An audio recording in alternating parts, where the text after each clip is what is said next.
All right, John, what can you tell us what's going on there?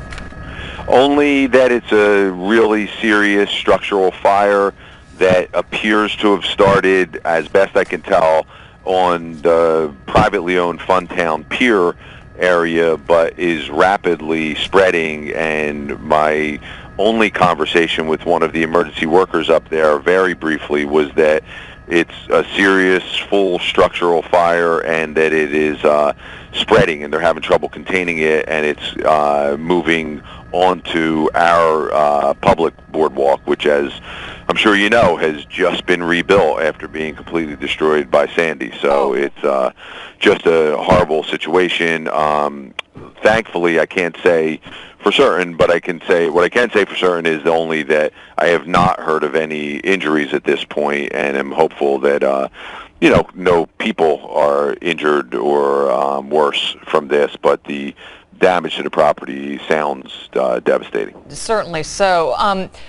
John, we're looking at live pictures right now of the fire that is still, clearly still out of control. There's thick, dense black smoke. At this point, do you know how many businesses have been damaged, or how many businesses now that are on fire?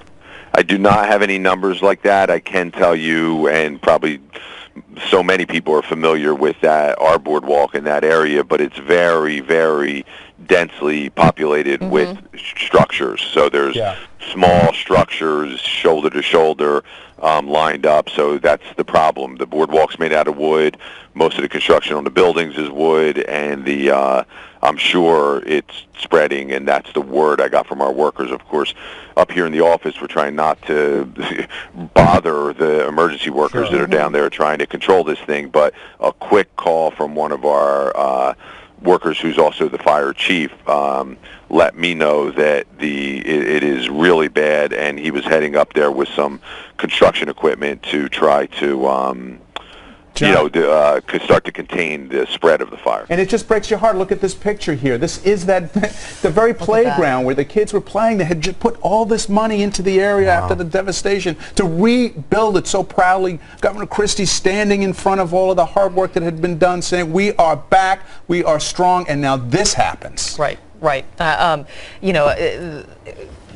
Governor Christie's wife was there as she helped nail in the last plank of wood before the season began.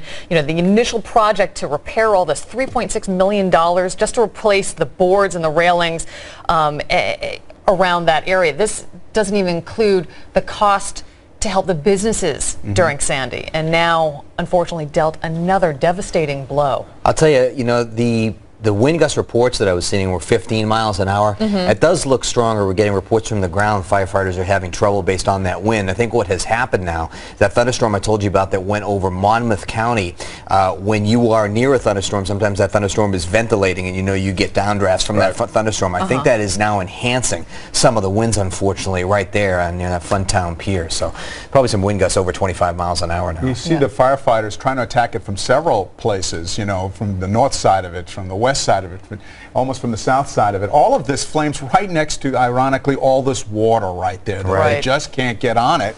It's just a fire that is burning right now, basically out of control along the boardwalk. But they are trying to contain it, to keep it from spreading beyond the area that you can see on the camera right now. It is remarkable to see. As we said, this fire started around 2:30 this afternoon, and you can see how massive. It started in one business inside the Coors Custard ice cream stand there. Been there for a long time. Iconic ice cream. Everyone would stop there and get some ice cream. And just how quickly it has spread.